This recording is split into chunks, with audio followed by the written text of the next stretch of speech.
Okay, I think we're going to go ahead and get started. And if other folks join in the next few minutes, they will absolutely be welcome. So thank you so much for being here and spending your Monday morning, Monday afternoon with us.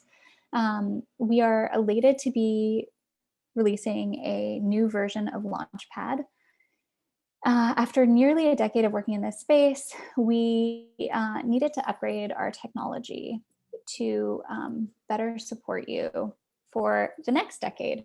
And we did that with this platform. We believe that this platform has all the features that you know and love and sometimes hate from Launchpad Central, with a few key new features that'll make it a lot easier for participants.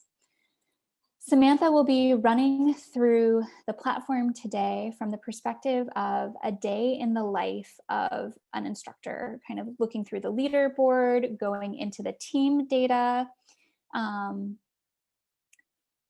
as well as some other key features like presentations and the resource hub. After we finish the day in the life of the instructor, we'll go into a team view so that we can kind of see what the experience is of a team member. If you have any questions during the presentation, please direct them to the Q&A at the bottom of this screen. And without any further ado, Samantha, please take it away.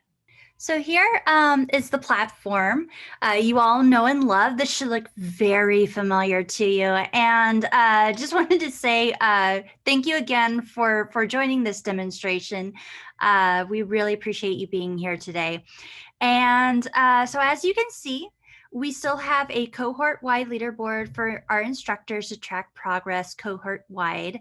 Instructors still have access to presentations every week. You still have the course videos, your wonderful course videos report, as well as your resources for your users. And just to let you know that this is pretty much all the same, just on a more beautiful platform. When we dive into an actual team here, we can see that this business model canvas looks very similar to the one from the previous platform. You can go through each week to see how the canvas is progressing. One thing to note here is that for hypotheses, the more evidence that is connected to it, whether it's leaning to disconfirming to confirming, you'll see either a green dot here, which obviously would trend to confirming, and then the red dot would be that it's leaning more to disconfirming. So this is kind of to also signal to you as the instructor of what hypotheses might be validating or invalidating at that point. As you can see, though, there's a lot of green on this canvas. So this is a good signal to instructors that maybe things are a little too rosy here, and you might need to check in with your team to make sure that they're really using the validation correctly. Or it could be that this team is just right on the nose and that all of their interviews are confirming the assumptions they originally had. One other thing to note when you scroll down here is that we have added this unassigned section to the bottom of the canvas. And this is really based on feedback from you all, where you mentioned that sometimes you add hypotheses in your primary research that you don't know quite exactly where they fit on the canvas in the beginning, but you know it's important to the actual discovery process.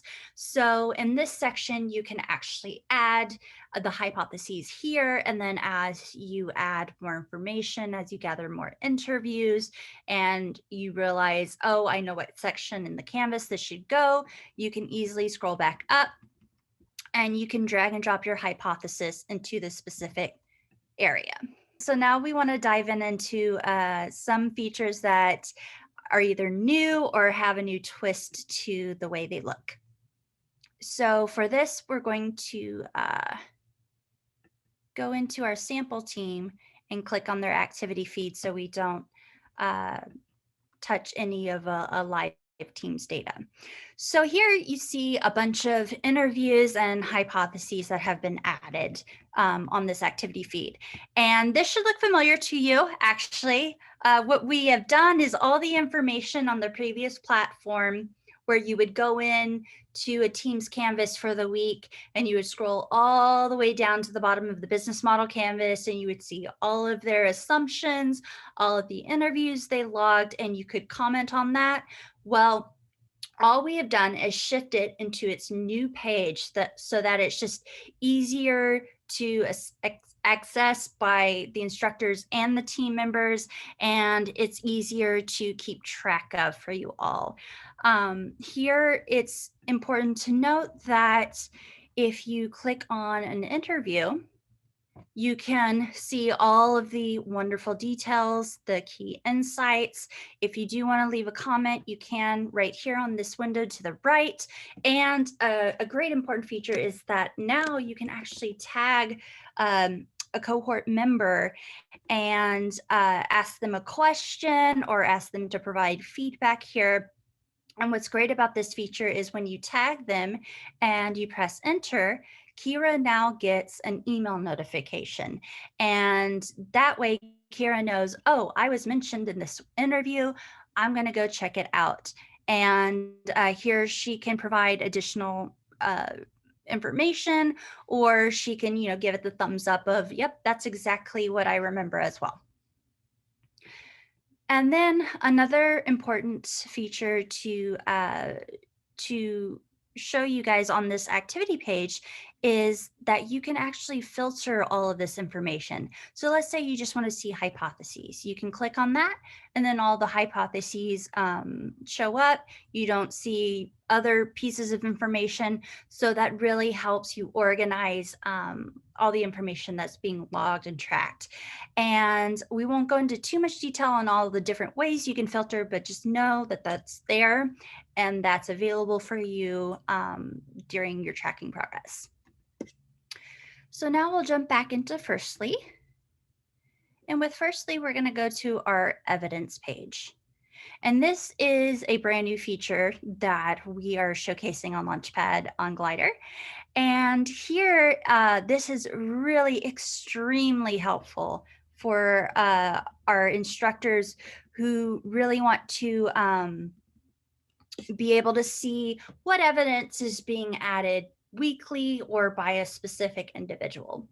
So we can go to our filter option here and go to the date published. And let's say we just want to see the information that was logged from from the second week of March. So here we can see that 9 pieces of evidence was logged that week. And it's important to note that here there is this unread tag. And what this means specifically is that you have not viewed this interview yet. So you can click on the interview, you can read it. This looks great. You exit out, and then lo and behold, this unread label has disappeared. So now you know that this information has been already recorded and you don't have to read it again. Let's say though that during this week, you see that 9 pieces of evidence have been logged, but you want to see who actually has been logging that evidence. Well, you can go back to this filter button and you can go to created by, and let's pick Kevin. And Kevin, as you can see, has contributed 4 pieces of evidence of the 9 that was on this week. So Kevin has contributed about half of the evidence. Kevin is a rock star and he's providing some wonderful information for this team. So so Kevin's doing really well.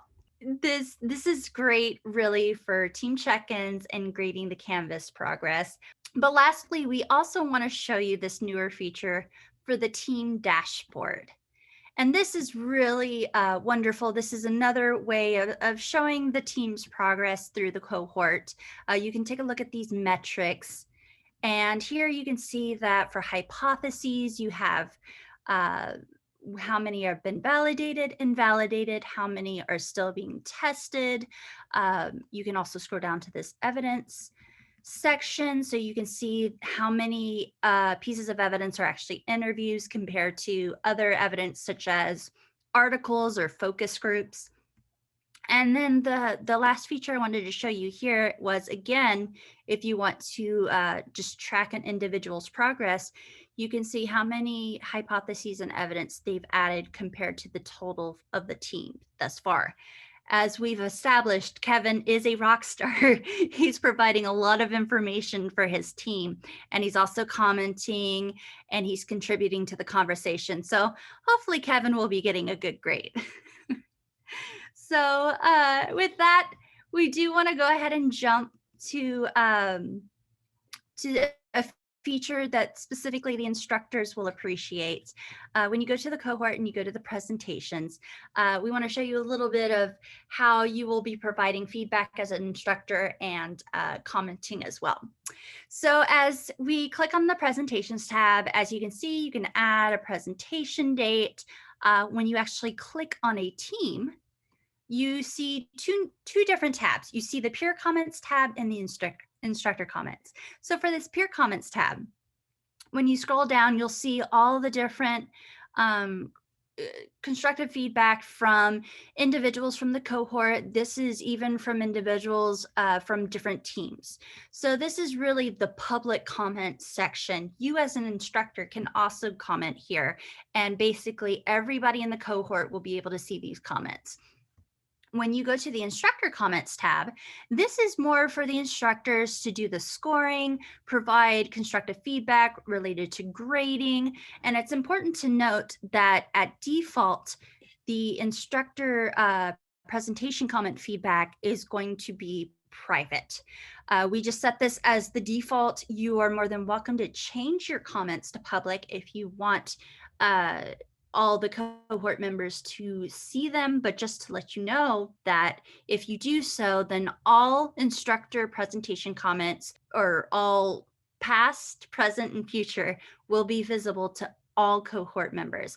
So if, for example, in week 2, you have some maybe sensitive information that you don't want everyone seeing, it might be best to keep instructor comments private. But just also to note that at any time, if you do make the comments public and you realize you want to go back to private, you can easily set that setting back to private as well. And also we wanted to show you this wonderful chat icon at the very top. And here, this is going to be your instructor comment thread. These are going to be private messages between the instructors. Nobody else will see these. And this is going to be for each team presentation week. So this can be an area if, let's say, you didn't hear what Firstly's value proposition is. You can ask an instructor, hey, what was it? I missed it. And you would be able to chat freely and privately here. This information, we've really tried to enhance the day-to-day process of an instructor and highlight what we think you would be most interested in when you're checking with your teams. So now we're going to go back to our MBA sample team, and we're going to show you the day in the life of a student. And so here you can really see that this big red button at the very top right has all this wonderful information. And this is where your students are really going to live probably 90% of the time. This is where they can add hypotheses, interviews, other evidence, mentor-instructor engagements, as well as just a simple post for aha moment or communication. So just to show you quickly how to add a hypothesis, we'll click on that button. And this looks fairly similar to the previous platform. You can click on the section of the canvas that you want to add your hypothesis. And let's say that we want to add LPG is great at solving instructor pain points. That's what we think our assumption is. So we're going to go ahead and publish that. And then when you exit out, you'll see that our new hypothesis is now on the canvas.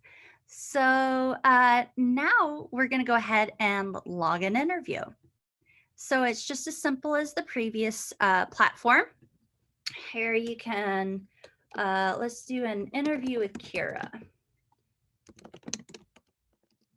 And of course, for key insights, basic takeaways, notes, details.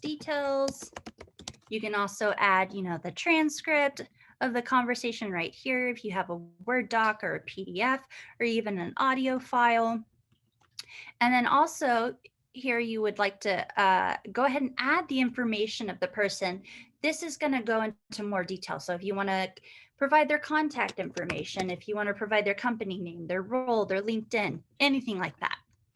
So at that, you have the interview, and then the next important thing we want to do is connect it to a hypothesis on our Canvas. So we're going to go ahead and press connect. And let's go ahead and find the hypothesis we just added. Let's see. We scroll down. There it is. It's at the very bottom. So we'll click it. And then when you step out, this is where we can go ahead and do our analysis on if the interview is either leaning towards confirming of this assumption or if it's leaning towards disconfirming. So let's say that Kira really likes this platform and she's going to say, yes, this is a great platform. This is going to solve all my pain points. So then we publish it, we exit out. And sometimes you just have to refresh. There we go. And as you can see with our new hypothesis, we have a nice dark green confirming that this platform is great and it's going to solve all of your wonderful problems that you might have. So with that, just to highlight, you can add other evidence as well, as previously mentioned, articles. You can add focus group information, that sort of thing. Posting can be through just an aha moment or just communicating with a team. And then lastly, one thing that you as an instructor would really be interested in probably is that you can add mentor engagements and instructor engagements to this cohort and into the team Canvas. So let's say, for example, we talked to our instructor, Jim. And so we'll say instructor meeting. And again, just key takeaways, notes, details. And then what's great about this is in the conversation, you could say, you can tag Jim and say, Jim said this. And what's great about that is, again, since you've tagged Jim, Jim's going to get an email notification that a engagement has been logged and that he's been mentioned. So Jim's going to be able to click in on it.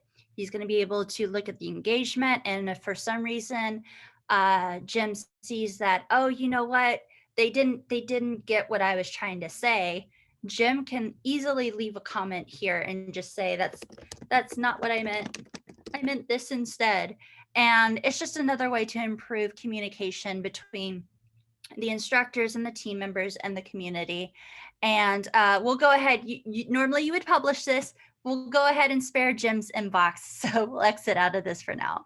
And we'll just go ahead and say delete. So that basically, in a nutshell, I believe, is all of the information you would be able to use for everyday features for you and your students.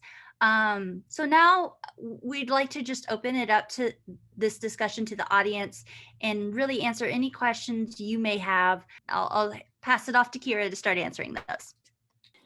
Thanks so much. And that was really great. Thanks for that walkthrough. We've only gotten one question so far, which was not a question, but some excitement about the fact that we can now track each of the students' engagements rather than all of the metrics at the team level, which we're also really excited about. We feel like that's going to make grading a lot easier, and it's been a requested feature for a long time. So we're really excited to debut that. Great. So this next question is about emailing the entire cohort. So any upgrades there? So we do not have any upgrades to messaging the entire cohort. The update there is two things. One, in terms of messaging the entire cohort, that's either done much better through email, or a lot of our programs are now using Slack. So Slack has a free version that does direct messaging and messaging for an entire cohort, to a team, to an individual, in a very sophisticated and lightweight way. And so rather than rebuilding the wheel on that front, we simply just partner with them. I guess I'll also mention, while we have a moment, that if you have questions kind of after today's webinar, then you can email us at support@launchpadcentral.com. So yeah, we'll just put our thank you screen up, and we can go over questions there. And essentially, how this will work kind of moving forward is you'll let us know when you have an upcoming cohort. We will send you a link.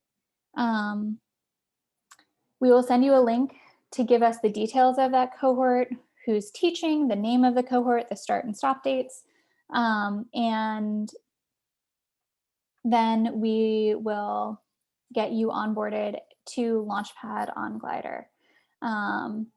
And you can go through the same process that you've done before to add your teams, add the participants to the system. Yeah, great comment. So we just got a comment that said most of this looks pretty similar, some nice improvements. Thanks for talking us through this. So that's exactly what we wanted to hear. We wanted all of the crucial features that you need to feel very similar and not disorienting, while also providing some new and better technology to make the experience better over the next decade. You can probably tell that a lot of our technology is modeled after social media, that you look through the activity feed, or the that it has the look and feel of a Facebook. And so we want participants to feel like they're interacting in real time with the people that are most important to their innovation process. And so we're really excited to debut this. It's been live for 4 months now. So, okay, Resource Hub. Yes, we still have a Resource Hub. And yeah, Samantha, would you mind walking us through where that is and how we add? Absolutely. So yeah, we touched on it briefly, but I'm more than happy to go into more detail. So so here are our resources, and these are going to be cohort wide. So all, I believe, students, mentors, even observers can see this information. And what we find that's really interesting, like specifically with this Berkeley cohort, what they've been doing is presentations, bless you, with their presentations, they've been doing class Zoom recordings, so people can actually click in if, let's say, they got sick and they couldn't make the presentation or something like that. So it's a really great way to link things from like Google Drive, or even Slack channel invite. As we mentioned, Slack is great for talking to the community as a whole, and especially if you're trying to get a hold of everybody and you just don't want to send a mass email. Slack is a great way to solve that pain point. And I'll show you briefly about when you go to the cohort settings. You can actually go to resources here, and this is the backend. As the instructor, you can add the resource title and then the link to that. So and then you're more than welcome to add like your course syllabus, office hours, that as well as like some presentations. Berkeley had Steve Blank come visit I think 2 weeks ago. So he had a presentation slide deck. So they've added that to that. So it's very simple. It's very easy to maintain the resources. And if you want to delete it, you're welcome to do so, but you don't have to. And I think that pretty much covers it. Was there any follow-up questions to that? None so far. Yeah, Crystal says, that's great. Thanks. Thanks, Crystal. Yeah, good question. That is one of our very needed features to make sure that each cohort is customizable based on the program that they're running and that you can kind of sample things out. I'll say one best practice that we've seen is just if you have multiple resources that are needed throughout a program, then you can date, like February 8th. This is the Zoom link for this date, February 15th, etc. Okay, how long are the recordings stored for? So we don't delete data. We haven't deleted data on LaunchPad Central. We have a lot of data over there. So we don't delete data. The licenses are good for 6 months. So you'll have access to the data for 6 months from the start of the license. The students and the instructors can kind of export or, export their data into their own files, but we don't delete the data. Oh, good question. So do you need to switch between node admin, instructor, mentor profiles to make different changes? So in short, no. Essentially what we're able to do now on this platform is that you have you will have all of the features. Great. I think Samantha's actually in a great position right now to kind of walk you through how this works. But you're able to have your instructor view, or if you have a team member view for a sample team, all of your views that would be included in your node admin, instructor, and then your sample team member are all included in one view. So you don't have to switch between profiles anymore. So you're going to have, when you look into the membership settings for your cohort settings, you're going to see that there are 2 different areas. There are the cohort members, and those are cohort wide so that you have access to all teams, all information, that sort of thing. And then there's a little section specifically for teams. So for cohort members, when you show the members, you're going to be labeled either an admin. Usually this is where the teaching assistant or the leader and owner of the cohort would be considered an admin. And then instructor, of course, is the person who's teaching the class usually. And then observer is good.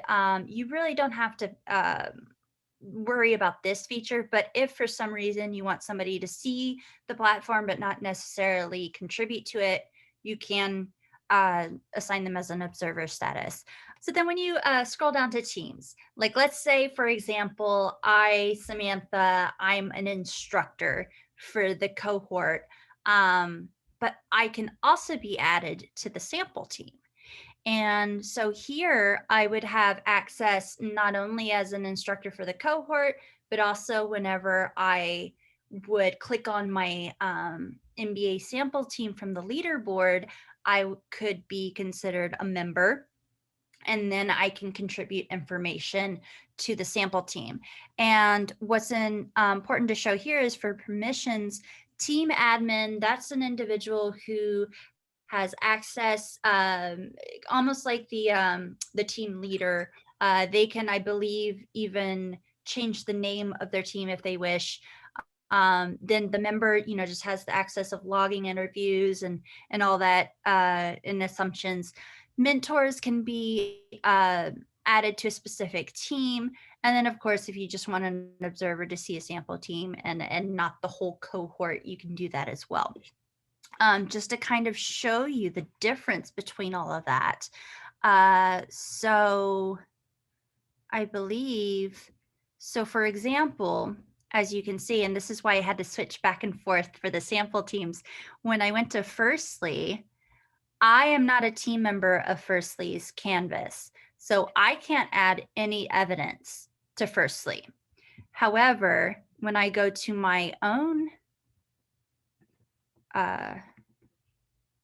Canvas sample team, since I am a member there, I have this wonderful red button and I can add information. So that's kind of Yeah, so that's great. And similarly, cohort settings, these are all things that are only visible by the instructor, that little wheel icon. If you are a student in the cohort, that would not be visible for them to make changes to the start and end date, to make changes to the resource hub. That's only visible to instructors. So that was a long-winded way of saying, no, you no longer have to switch between roles. And B, there are certain visual icons that are visible to you as the instructor and different ones that are visible, like the plus icon, to participants in your cohort. But hopefully that gave you a bit more understanding between the two different settings. She says that was very helpful. Great. Okay, well, if you do think of any other questions, please send them to support@launchpadcentral.com. When you're ready to start your next cohort, please just message us directly and we'll get you started. And to reiterate, whatever your pricing was before, depending on if you're at an accelerator or a university or some other entity, your pricing remains the same. And we're excited to work with you in 2021. Thanks, everyone. Thank you. Have a great day.